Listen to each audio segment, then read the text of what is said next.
अस्सलामुअलैकुम। जगादों में आपको खुशामदीद कहता हूँ। अलविदा अलविदा वज़ीर आज़म इमरान खान, अलविदा। इमरान खान साहब के खिलाफ कल तहरीके अदम एतमाद पर वोटिंग होने जा रही है और ज़ाहिरी तौर पर महसूस यही होता है कि कोई ताकत तहरीके अदम एतमाद को रोक नहीं सकती। इमरान खान साहब बहुत कॉन्फिडेंट हैं कि वो इस तहरीके अदम एतमाद को कल नाकाम बना देंगे, लेकिन ये कॉन्फिडेंस पूरी तहरीके इंसाफ में सिर्फ इमरान खान के पास है। बाकी पूरी पार्टी एक शिकस्त खुर्दा बॉडी लैंग्वेज के साथ मीडिया पर अपेयर हो रही। खान साहब तहरीके अदम एतमाद के खिलाफ पूरे मुल्क में एहतजाज की कॉल दे चुके हैं। अब सवाल ये पैदा होता है कि वो लोग जिन्होंने मैच जीतना होता है, जो तहरीके अदम एतमाद को नाकाम बनाने की सलाहियत रखते हैं, वो एहतजाज की कॉलें नहीं देते, वो जश्न की कॉलें देते हैं। जीत के मौसम में जश्न मनाया जाता है, हार सेलिब्रेट नहीं की जाती। हार के ऊपर एहतजाज होते हैं, मातम होता है, नोहा किनाई होती है, अफसुर्दगी होती है, मायूसी होती है हार की सूरत में। लेकिन इमरान खान साहब एक नई एनालॉजी पाकिस्तान की पॉलिटिक्स में इंट्रोड्यूस करवा रहे हैं कि वो एहतजाज भी करेंगे और अपनी फतह का ऐलान भी करेंगे।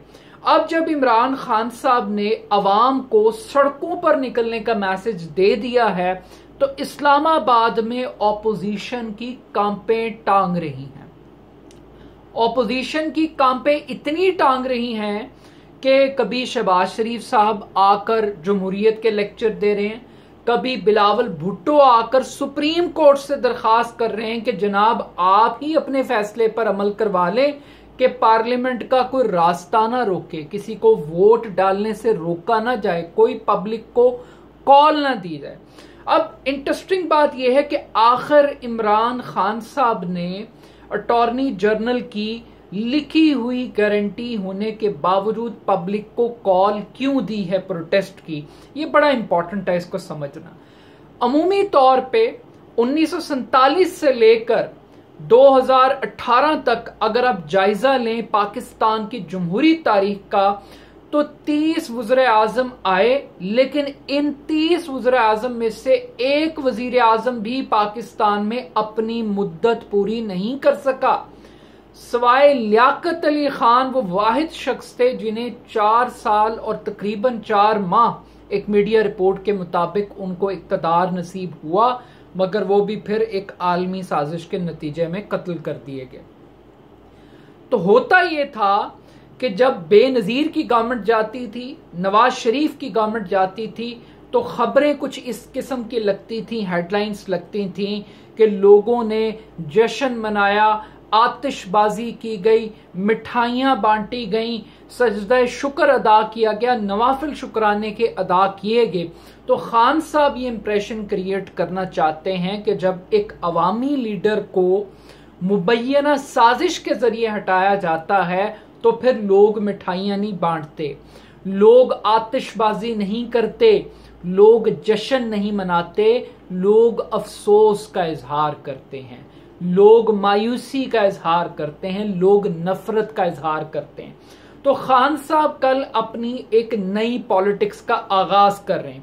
बट इंटरेस्टिंग बात यह है कि एक तरफ तो वो ये कह रहे हैं कि नून लीग के लोग उनको राब्ते कर रहे हैं, दूसरी जानिब वो ये भी इंप्रेशन दे रहे हैं कि शुक्र अच्छा है, अल्लाह का शुक्र है कि जान छूट गई, बेजमीरे लोग, जमीर फरोश लोग वो तहरीके इंसाफ से निकल गए, पार्टी नजरियाती हो गई।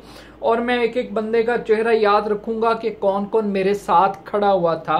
अब सवाल ये समझ में नहीं आ रहा कि भाई अगर आप जाने वालों पर शुक्राना अदा कर रहे हैं और आप ये क्लेम कर रहे हैं कि आप उनसे हाथ नहीं मिलाएंगे, जिंदगी में भी नहीं मिलाएंगे और उनकी शक्ल भी नहीं देखना चाहेंगे, तो फिर ये कोई फरिश्ते आएंगे आपकी मदद को जो आपकी गवर्नमेंट को बचाएंगे? आई मीन के पहले तहरीके इंसाफ इकट्ठी होगी तो फिर कोई इत्तेहादी टूटेगा, फिर कोई और कुव्वत काम करेगी। तो कल का जो सरप्राइज है, कौम को इंतजार है, आखिरी लम्हा आ चुका है। वो बार बार कहना शेर आया, शेर आया, शेर आया, लेकिन कल वो वाकई शेर आता है और शिकार करता है या नहीं करता, ये एक अलहदा डिबेट है। मगर इमरान खान साहब की एक पॉलिटिक्स में नया टर्न आया। टर्न ये आया कि मियां साहब जब इक्तदार से अलहदा हुए तो मियां साहब ने सारे का सारा मलबा तीनों मर्तबा इस्टेब्लिशमेंट के ऊपर डाला। मियां साहब ने और उनकी बेटी ने राज्य के पाक फौज को गालियां निकाली, और पाक फौज का भी हौसला है कि उन्होंने राज्य के अपनी जिल्लत को उसको फेस किया और उनको एनआरओ दिया, और यहां से नवाज शरीफ साहब को करोड़ करोड़ गालियां खाने के बाद उनकी बेटी को जेल से निकाला और उनको जेल से लंदन की पुरफिजा मकाम तक पहुंचाया और एक एनआरओ दिया। किसी जमाने में इमरान खान साहब जब ज्यादा जज्बाती होंगे तो फिर वो बताएंगे कि किस तरीके से नवाज शरीफ को निकाला गया। तो नवाज शरीफ साहब जो हैं वो हमेशा रहे एंटी एस्टैब्लिशमेंट, एंटी पाक फौज, उन्होंने अपनी पॉलिटिक्स को बिल्ड किया। लेकिन खान साहब एक क्लैरिटी ये दे रहे हैं कि उनकी फौज से कोई लड़ाई नहीं है। वो अभी भी अपने आप को फौज की गुड बुक्स में रखना चाहते हैं, क्योंकि वो बिलीव करते हैं कि अगले 4 से 5 माह में दोबारा इलेक्शन होगा, दोबारा से एस्टैब्लिशमेंट सीवीज को रिवाइज करेगी। और खान साहब का ये यकीन है कि ये जो नवाज शरीफ साहब हैं, शहबाज शरीफ साहब का जो खानदान है, ये जो जरदारी खानदान है, इनकी खसलत नहीं बदलेगी। ये इन्होंने रखे हुए हैं कि एक मफाहमत करेगा, एक मज़ाहमत करेगा, एक बूट पॉलिश करेगा और दूसरा जो है वो अकड़ के दिखाएगा, एक पैरी पड़ेगा, एक गले पड़ेगा। तो ये शरीफ बरादरान की पॉलिटिक्स का एक बड़ा जमहूरियत का एक हुस्न है जो इनकी पॉलिटिक्स के अंदर पाया जाता है। तो खान साहब अपने आप को एंटी एस्टैब्लिशमेंट पेंट नहीं कर रहे, बल्कि वो अपने आप को आज भी प्रो एस्टैब्लिशमेंट पेंट कर रहे हैं। लेकिन मेरा ये ख्याल है कि इमरान खान साहब की ये पॉलिसी के अगले इलेक्शन में फौज उनको दोबारा मौका देगी, दोबारा वो 1 पेज पॉलिसी पर कारामद साबित होंगे। तो आई थिंक खान साहब शायद थोड़ी सी मिस कैलकुलेशन कर रहे हैं, एक जुआ खेल रहे हैं। उसकी बुनियादी वजह यह है कि खान साहब को अगर आलमी साजिश टारगेट करके इक्तदार से निकाल रही है तो एस्टैब्लिशमेंट की ये मंतक के वो न्यूट्रल हैं ताकि आलमी साजिश कामयाब हो, ये नाकाबिल फहम है, बल्कि अफसोसनाक है, शर्मनाक है अगर ये रियलिटी है कि उनको पता है कि एक डर्टी पॉलिटिक्स हो रही है। वो राइट और रॉन्ग में डिफरेंस की बजाय वो ये कह रहे हैं जनाब हम तो बहुत न्यूट्रल हैं, 70 साल आप न्यूट्रल रह नहीं सके, आज जब वक्त आया है राइट और रॉन्ग का तो आप न्यूट्रलिटी के ड्रामे की तरफ बढ़ रहे हैं।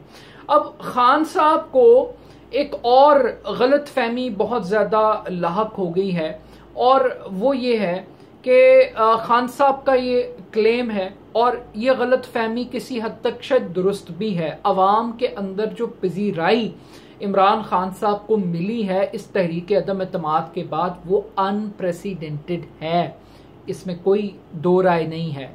और केपीके के इलेक्शन ने तो इसको एक फर्म बिलीव में कन्वर्ट कर दिया है। खान साहब ये क्लेम कर रहे थे आज जब वो अपने एमपीएस एमएनएस से खिताब कर रहे थे, तो वो ये कह रहे थे कि नून लीग के टिकट पे कोई अब इलेक्शन नहीं जीत सकता पंजाब के अंदर, और वो अपने आप को भुट्टो के कंपैरिजन के अंदर लेके जा रहे थे, जैसे कौम भुट्टो के साथ खड़ी वैसे इमरान खान साहब के साथ भी खड़ी होगी। बट बात ये है कि सारे जो लोग हैं वो पैसे के लिए नहीं गए। अगर आप इंट्रोस्पेक्शन ठीक नहीं करेंगे कि लोग आपको क्यों छोड़ के गए हैं, उन्होंने पॉलिटिकली गलत असेस किया, ग्राउंड को गलत रीड किया, लेकिन ये एक रियलिटी है कि पंजाब के अंदर पीएमएलएन एक स्ट्रॉन्ग पार्टी है, एक जीटी रोड पार्टी है, उसकी अपनी एक ऑडियंस है, एक वोट बैंक है, और जो कॉन्स्टिट्यूएंसी पॉलिटिक्स करते हैं जिनको हम इलेक्टेबल्स कहते हैं वो बड़े समझदार और सियाने, वो कभी घाटे का सौदा उन्होंने किया नहीं है आज तक।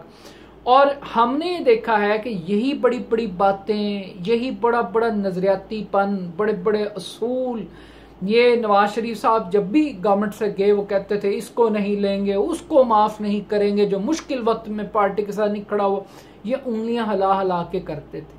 लेकिन जब इक्तदार आता है तो फिर दानियल अजीज सीने का ताज, फिर तलाल चौधरी सीने का ताज, फिर रियाज पीरजादा सीने का ताज, मारवी मेमन सीने का ताज। तो कहने का मकसद है वो सारी काफ लीग फिर काबिल कबूल हो जाती है। वो फिर सारे नजरिए लपेट लपूट के मसलहत परस्ती या मौका परस्ती की सियासत पे चल पड़ते हैं। तो अब खान साहब 2013 में भी कॉम्प्रोमाइज किया इलेक्शन में, 2018 में भी कॉम्प्रोमाइज किया। तो अब देखेंगे कि अगले इलेक्शन के अंदर वो फरिश्ते कौन होंगे और कितनी इस्तकामत के साथ, अगर पीटीआई इतनी मजबूत पोजीशन में आती है कि वो इलेक्शन जीत सकती है या विनिंग हॉर्स के करीब करीब है, तो डेफिनेटली जो इलेक्टेबल्स होते हैं वो विनिंग हॉर्स की तरफ जाते हैं। तो देखेंगे खान साहब किसको ना करते हैं, कौन वापस आता है और कौन नहीं आता। लेकिन एक पंजाबी का मुहावरा है कि रुलते गए हैं पर चस बड़ी आई है, ठीक है ना जी।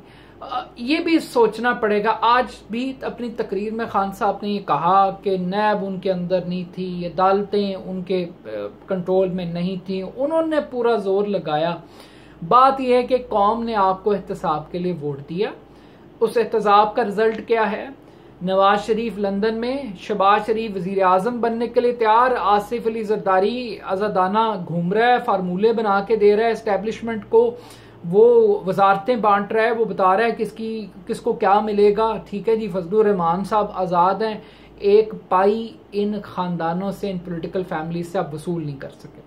फिर उसके बाद जो आपकी गवर्नेंस का स्टाइल था, 3 तो वजीर खजाना आपने तब्दील किए, डॉलर आपसे कंट्रोल नहीं हुआ, IMF के पास आपको जाना पड़ा। फिर उसके बाद आपने की बड़ी अनपॉपुलर पॉलिटिक्स गंजों में, सॉरी शरीफ फैमिली के अंदर और आपकी सियासत में बुनियादी फर्क क्या है?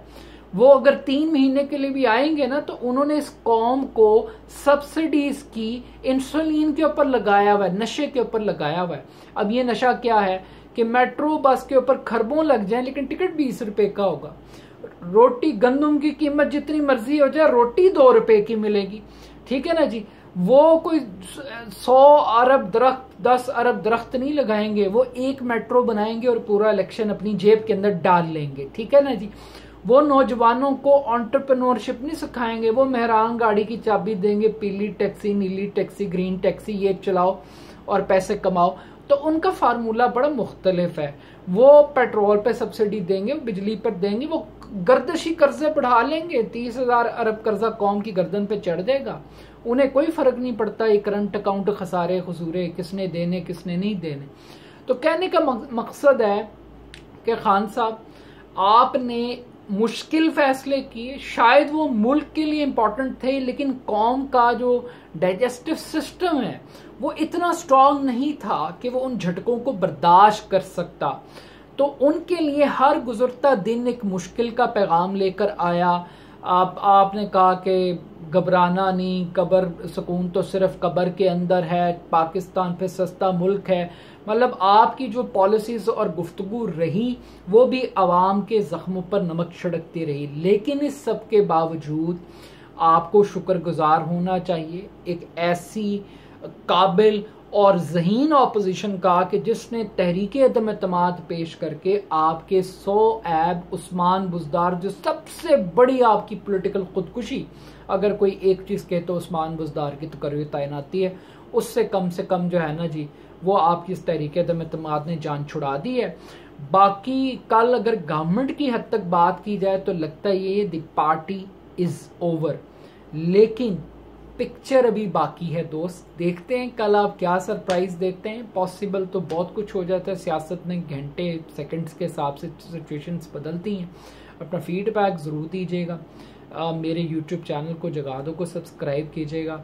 बाकी लास्ट मोमेंट में अलविदा अलविदा वज़ीर आज़म इमरान खान, अलविदा।